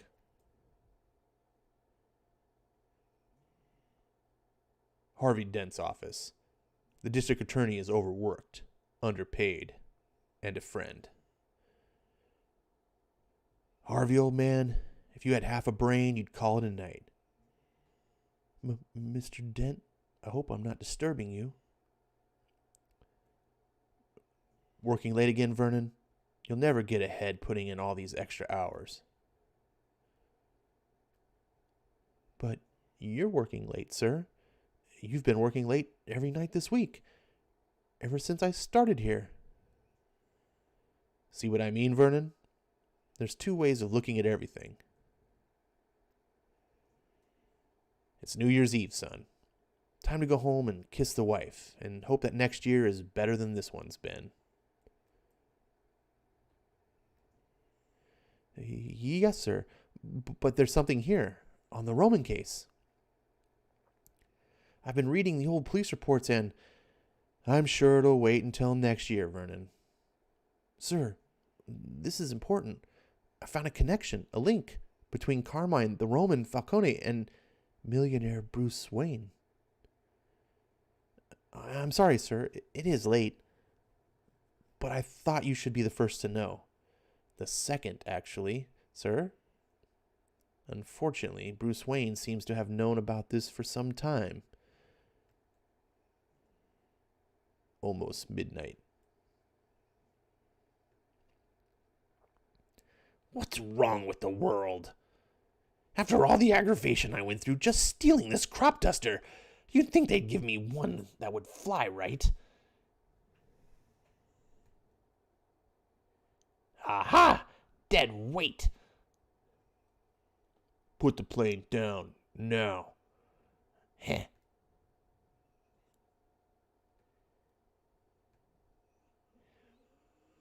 Maybe later. Right now, I've got work to do. Joker. See ya. Almost midnight. Gotham Harbor. Happy New Year, Salvatore. Carmine, we've been rivals a long time, and you always came out on top. But if you don't find a way to put a stop to this holiday business, this New Year is going to be our last year. You know, Maroni, I appreciate your concern. It touches me, really, inside.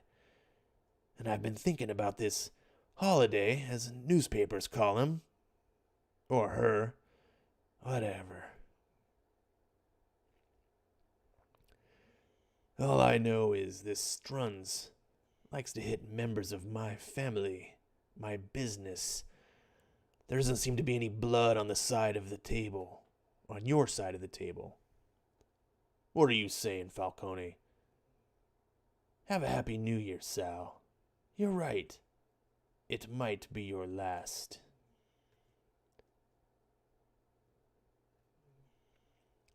Just like Papa.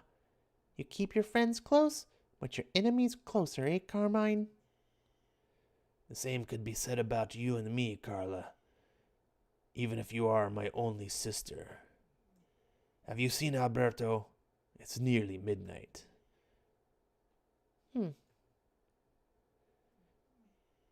I saw him on deck earlier. I need some air anyway, so I'll tell your son you're looking for him. What a lovely nest of vipers I've surrounded myself with. If it weren't for Alberto, there'd be nobody I could trust.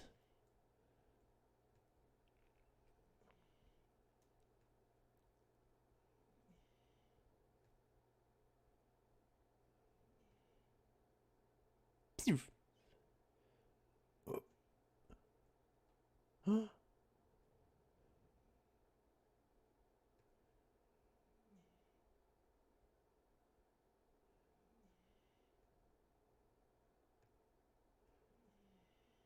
Sorry. It's okay, you're just in time. Harv, your hair's all wet. It's been snowing. Oh, come along, I've got a little surprise. The Gordons? Harv? I'll go see if he needs any help in the kitchen. Jim's niece, Babs, is, staying with us for her school vacation. She's old enough to sit for the baby, so we could finally get a night out. Nice. This time of year seems more special with kids around. Where are you and Harv in that department? I'm not sure anymore.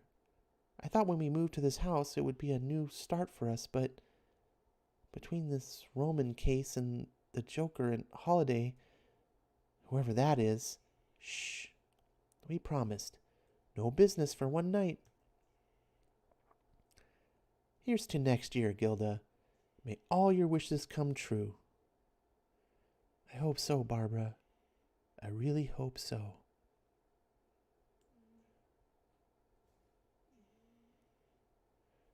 Ever stand in front of an open fridge, Jimbo, looking for something that's staring you right in the face?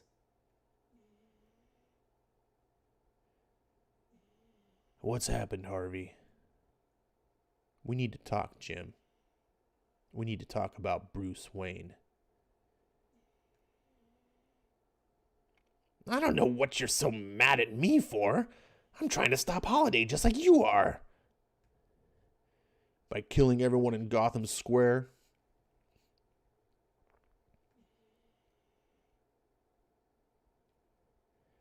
The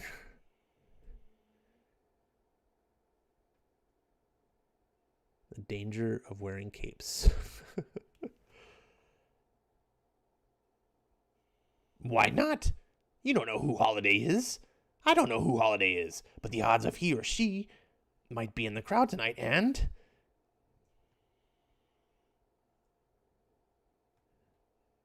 You're insane. Has it really taken you this long to notice? Quick question. When the clock strikes 12, do I get a little kiss? I'll take that as a no. Punch. Midnight. Bong. Bong. Bong. Bong. Bong. Bong. Bong. Bong. Bong. Bong. The new year. One where the promise I made to my parents, the promise to rid the city of the evil that took their lives, might finally be within reach.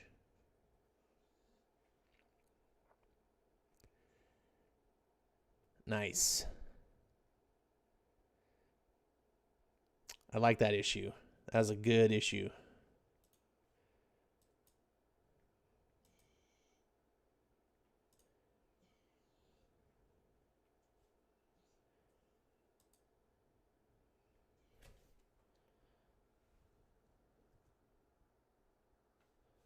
All right, let's see where the chat's going. Bum, bum, bum. Let's see. Okay, so Ed is guessing. You mentioned it already. Bram Stoker's Dracula. Jimmy says It. I'm assuming you're guessing It, the Stephen King. Let's see. Marani says the best retelling of Frankenstein, aside from the classic Universal movies, was the TV movie back in the 1970s. With, I believe, Michael Sarrazin in the lead as the creature. I don't know if I've seen that. Marani, I would ask you, with that statement, have you seen Mary Shelley's Frankenstein with Robert De Niro, directed by Kenneth Branagh? Because that, if you haven't, obviously that doesn't invalidate your statement, but it means that maybe you should see that, because I like it. It's very much your non-traditional version of Frankenstein, but it's also more in tune with the book Frankenstein than the way Hollywood kind of made it. So let's see. Eric says, you criticize Universal, dismissed Hammer, but we have terrible taste in horror movies? The answer is yes, if you can't guess my top horror movie of all time, which no one has yet, by the way. Legend of Hell House is one of the best classic movies. Okay, I haven't seen it, so I can't. Melissa says the Munsters and Addams Family, not horror. Ash's favorite horror movie is Captain Marvel with Brie Larson.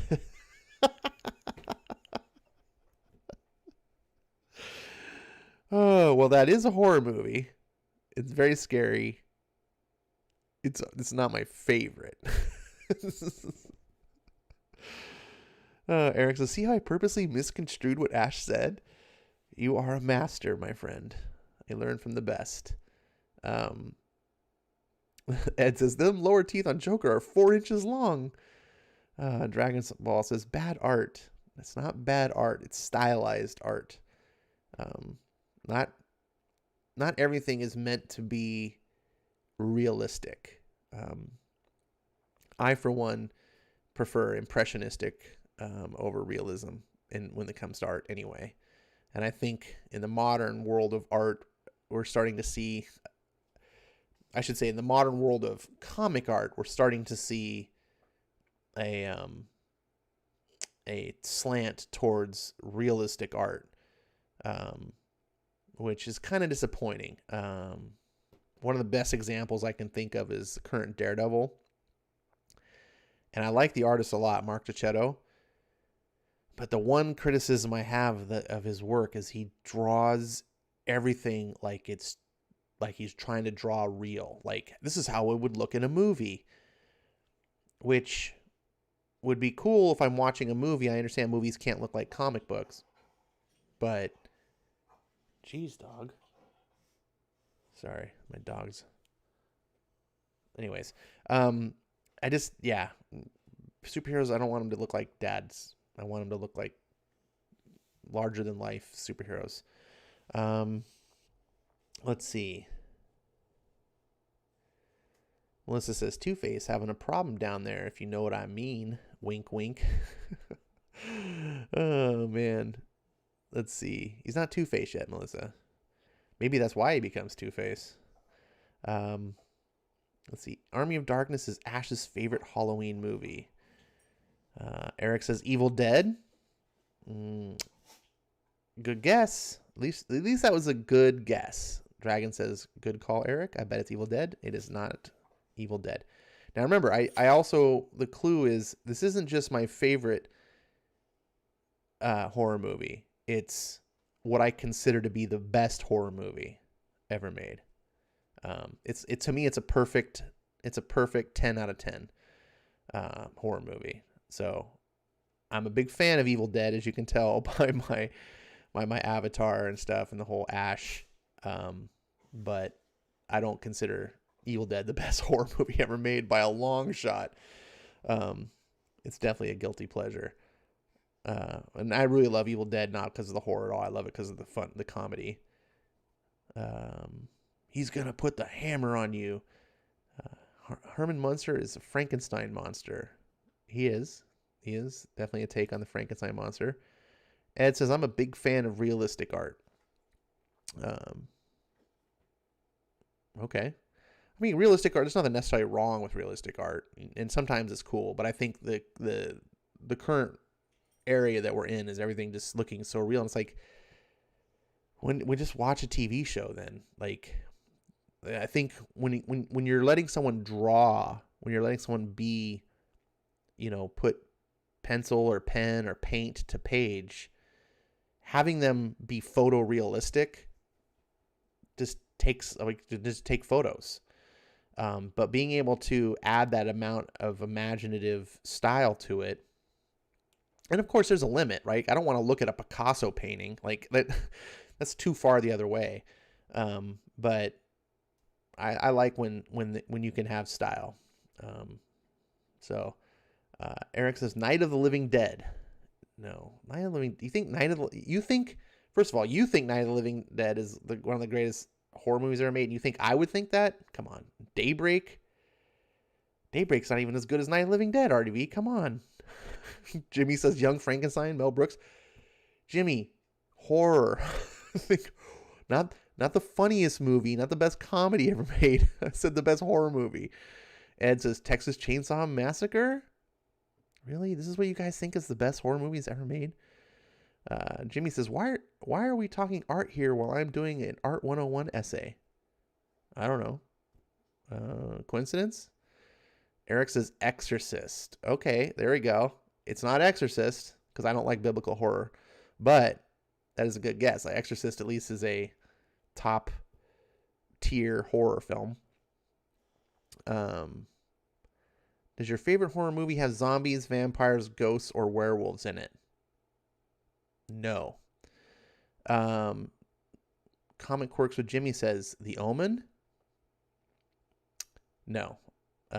Again, big clue. I don't like biblical horror. So any horror that takes its horror from the Bible or inspired by the Bible, something out of that, God, the devil, demons, angels, I don't like. So that's a hint. Hulk is based on both Frankenstein Monster and Dr. Jekyll and Mr. Hyde. I don't know if he's based on Frankenstein Monster at all. I don't see anything in him that's based on Frankenstein Monster, but definitely Dr. Jekyll and Mr. Hyde. I mean, he's pretty much a carbon copy of Dr. Jekyll and Mr. Hyde, but instead of taken the potion that turns him to Mr. Hyde, he had gamma rays.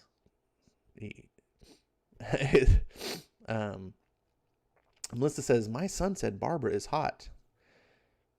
She is sometimes. Depends on who is drawing her. Eric says, Breakin' 2 Electric Boogaloo. I saw that movie in theaters. I was a big wannabe break dancer. I remember when Breakin' and Breakin' 2 came out. I was like, woo! I think I was like in 6th grade. Just like, I was stupid. RDV says Underwater starring Kristen Stewart. Now, I don't even have words, RDV. Melissa says, what's wrong with biblical horror? I'm not saying necessarily anything's wrong with it. I'm saying I just don't like it. And if for an explanation, I'm a believer, in God, right? I believe in the Bible. I believe in God, and it's part of my faith. And the first thing is, almost every biblical horror movie that I've ever seen in my life gets it wrong. And not even just like a little bit wrong, like way wrong. Just and to me, when your faith and your belief and your perception of the world is a certain way, and you see something that just completely clashes, it just doesn't come across believable to me at all. I'm just like, oh, it comes off silly almost. So the object of a horror movie is not to be silly, it's to scare you and stuff. And so to me, I'm gonna go, that just doesn't, that's not even like how it is. Like so for me, it doesn't come, it's not to say that you couldn't do one. And obviously these movies have scared lots of people. But to me, I can't help but look at them and go, oh my God, this is totally written by people who just don't understand the Bible at all. Like it just takes me out of the film. It's just hard for me to appreciate. It's not me saying that movie's trash. Like I recognize the skillful, like the quality of filmmaking in The Exorcist. I can recognize it, but it also doesn't resonate to me, right? Because my worldview is different. So it's just a subjective thing. Let's see. Ed Brewer says Alien. Ed. Alien is top 3. So, but it's not it. But kudos to you, Ed, for getting close. You're the closest one. RDV says The Shining. No, not The Shining. However, very respectable film. Definitely top tier. Stanley Kubrick. Dragon says 7. I don't consider 7 a horror film. Let's see. RDV nails it. The Thing. John Carpenter's The Thing from 1980 is my number 1 horror movie of all time. Love that film. It is one of the rare films that doesn't just get horror correct, in my opinion, but it covers multiple aspects of horror. You have the horror of a monster, right, running around killing people. Like, oh God, what are we going to do? There's a monster. But then it also has the paranoia of you can't trust anybody. And this whole idea of like, I need people, I can't survive without help, but I can't trust anyone either. Like they could be the monster. And then of course you set it in the bleak setting of Antarctica during a massive winter storm where there is no outside help. Like you're stuck on this camp. And on top of that, you can't let this thing get away because it will destroy the whole world. To me, horror is not just about scary. That is an aspect that horror delivers, but a lot of people confuse horror with scary. Horror is about impending, inescapable doom. And that movie delivers in spades, and it has the perfect ending. Horror movies should never have a happy ending. It should never be like, yay, we beat the bad guy, we're celebrating. That's not horror. That was your typical, thriller movie. Like, oh, there was a bad thing, we had to beat it, we beat it. We slayed the dragon. Woohoo. This is why Aliens, the second movie, which is a fantastic movie, one of my favorite movies of all time, Aliens is not a horror movie. But The Thing, the way that movie ends is so beautiful and perfect. Every aspect of that movie, love The Thing. So that is my number one. And there you go. Congratulations, RDV, for getting that. So we can say RDV's tastes in movies don't completely suck like Eric Breen's, because he didn't get it. You suck, Eric. Terrible. Just go to bed ashamed. I'm just kidding. I love you, Eric Breen. You're my pal. Let's see. Damn, I was just writing that, says Jimmy. Too late. You snooze, you lose. RDV says, when you said Alien was close, my mind immediately jumped to Terminator. Oh, Terminator's a good one too. And Terminator is one of those things. That one is a tough one, because I have argued that it's not a horror movie, it's a thriller. But I can also, I go back and forth. I also see it as a horror movie because it's not just about the single Terminator being the threat. It's about the whole doom of Skynet. And like, yes, you stopped one single Terminator. You got away from that. But how do you escape the whole end of the world? The machines taking over. That's the true horror setting of Terminator, is that how do you stop it? Because, in the future, Skynet keeps happening. Like, eventually machines evolve and want to kill man. Like, and you stop one way of it happening, but then it changes the future, and a different future now goes, and and it's like eventually it's gonna happen and kill you, and it's like, that's horrific. Let's see. Hulk is based on Frankenstein monster. Stanley said he based it off him and Boris Karloff's monster. Okay. Maybe he based the look. Maybe that's what he did. Because he kind of gave Hulk that kind of like square head, like Frankenstein is depicted. So maybe that's what it was. And I can see that. From a visual standpoint, I could see that. But from a character standpoint, Hulk has nothing to do with Frankenstein's monster. So, but whatever. I mean, I don't know who am I to say what inspired Stan Lee? Like, let's see. When you said, let's see. Eric says the original is very good too. Okay. I guess it's good enough to inspire John Carpenter's vision. Still have yet to see the original. Got to add that to my list. Well, that is doing it for tonight. Thank you guys for joining me for another October edition of Storytime Live. Hope you enjoyed the books, American Vampire and Long Halloween. I'll be doing Long Halloween all October long. It's 13 issues long. It's the longest comic I've ever done. Maybe the longest one I'll ever do on the stream. I don't know.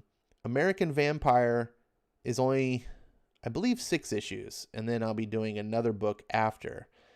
And I'm currently I haven't set in stone what the next book is going to be.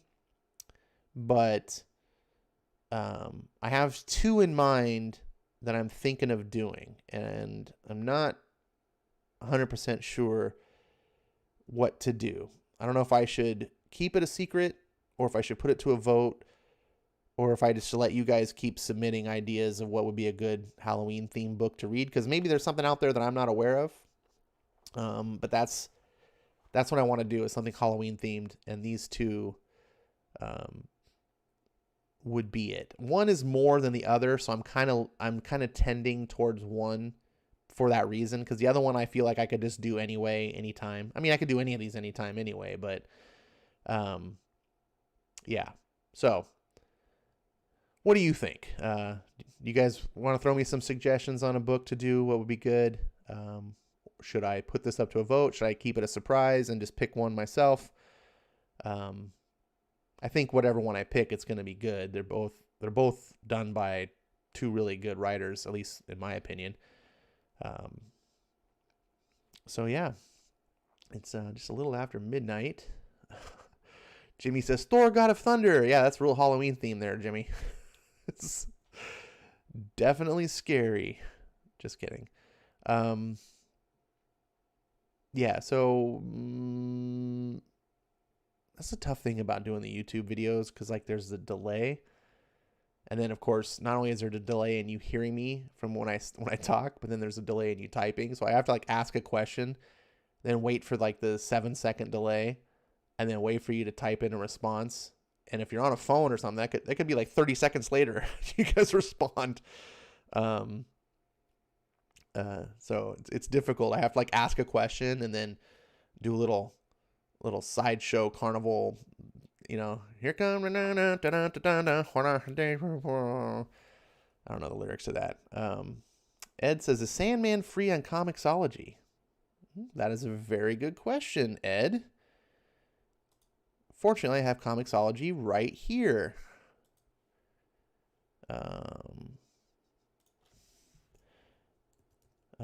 Sandman.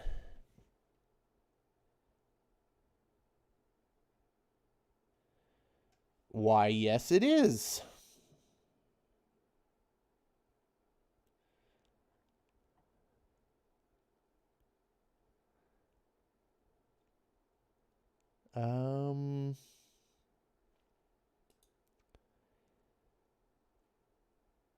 Sandman up through issue 20. 1 through 20 are Comicsology Unlimited. Oh, that might be a good book. I need to put that on my. Yeah, Sandman. Sandman. Thank you for bringing that up. That is.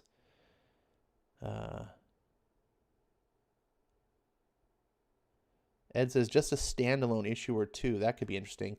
Isn't Sandman though like really written for the trade? Like, if I remember correctly, all the stories are written like 6-issue, like a story arc, and then they put them in trades. Like, I think Neil Gaiman was one of the original people that kind of pushed that along, and we're like, oh, we don't need to just write single issues. Jimmy says, I don't know many horror books. What do you, Jimmy? You don't know horror books, Jimmy? You're shocking the hell out of me. I heard Lock and Key is good too. I've never read Lock and Key, haven't seen the show. I've heard good things about it. Lock and Key would not be a bad suggestion by any means. Let me check and see if it's available on Comicsology.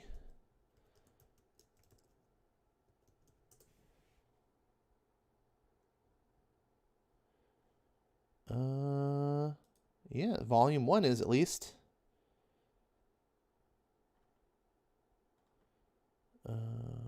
Oh wow, a lot of volume 1 through 5 is available of Lock and Key on Comicsology. Yeah, I'll put that on the list too. I've heard very good things about Lock and Key. I mean, that's what made Joe Hill, right? Like, they've got a TV show. I mean, he's got a big comic deal thing with. I mean, he's got his own imprint at DC Comics, and then Lock and Key is not one of them. But DC's like, we'll nab you for all your other books because Lock and Key is so good, apparently. All right, cool. So Sandman, Lock and Key, I will put down. Deceased would be something I would be interested in doing. However, it's not unlimited. Marvel Zombies might be unlimited. Let's check that one. I've heard good things about like the first Marvel Zombies, but then I hear it just kind of goes downhill. Like, oh yeah. Oh. Ooh. Oh, this might be a good suggestion. This is I forgot Marvel Zombies was Robert Kirkman and Sean Phillips. Oh yeah. Okay, and it is okay. This one's going on the top. This one, thank you for the suggestion on that. I'm glad I looked that up. It's a 5-issue trade. Okay. Very good. Okay, so I got 3 issues or 3 titles that aren't even ones that I originally thought of. But you guys did some good suggestions. Okay, so since you guys gave me these good suggestions, I will put out the 2 that I was thinking of. The first one, the one that I was leaning towards the most, was Outcast by Robert Kirkman. And it seemed very, very fitting. It's like a story of demon possession. Excuse me. I like Robert Kirkman a lot, and I've never read Outcast. And the first volume is it's on Comicsology. I was like, oh, this would be cool. Give me a chance to check this book out and see what it's all about. I've heard good things. The second book that I was considering is Nail Biter. Oh, Nail Biter, not Nail Bite. Nail Biter by Joshua Williamson. Joshua Williamson, for those of you who may not know, is the writer of The Flash, and he's most well known to me for writing Birthright, which is one of my favorite comic series. And I've heard people say that Nail Biter is really good. In fact, he just started a sequel. There's like Nail Biter 2 on shelves. So it's not called Nail Biter 2. It's something else. But it's a sequel series to Nail Biter. So apparently it was originally well received. People liked it. Let's see. Jimmy says it's pretty good, just okay, more of a detective story.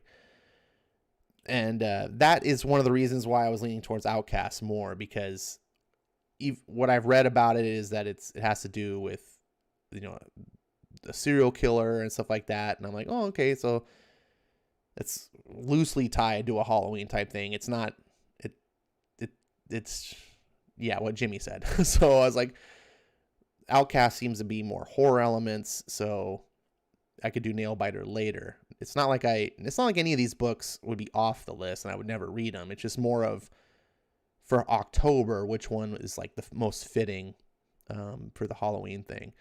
So Outcast. But then, what did we say? We said Sandman, and we said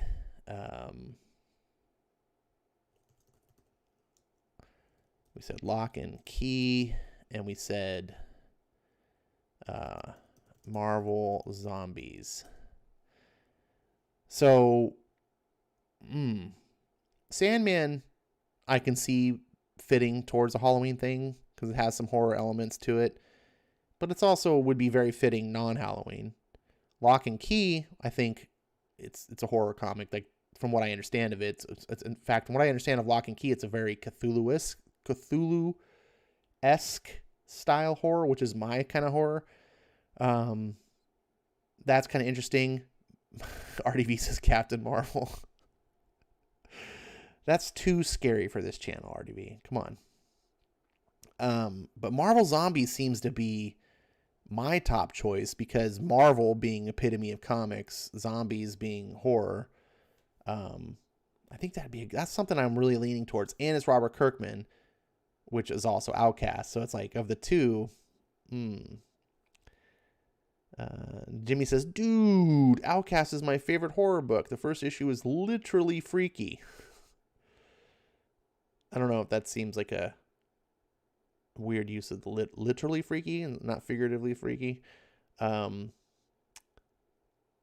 Zombies Resurrection is great. I don't know. I've heard good things about the original Marvel Zombies, and I heard it just sort of like peters off because they're just doing what DC's doing with Deceased. Like, the first one is like, oh, everyone likes it, and then it's just like, let's just cram them out.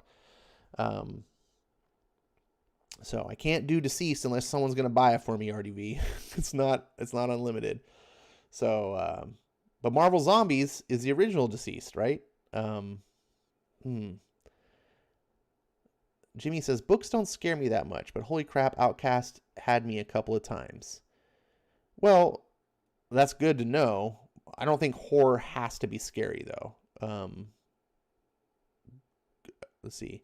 RDV says, I can't keep buying you books. You don't have to buy me anything, RDV. I'm just saying I can't do Deceased unless someone buy. That's all. I'm not saying you need to buy it for me. You can put a gun to Jimmy's head. No, I'm just kidding. Don't do that. So, yes, you did donate a book to me, and I do plan on getting to that. So, thank you again very much, RDV. It's still in my library, and I'm waiting to get to it. Very much appreciate it.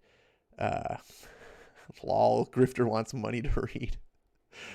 Oh man, me and my grift, spending 2.5 hours providing entertainment and wanting something out of it. Oh my goodness, such a scam artist.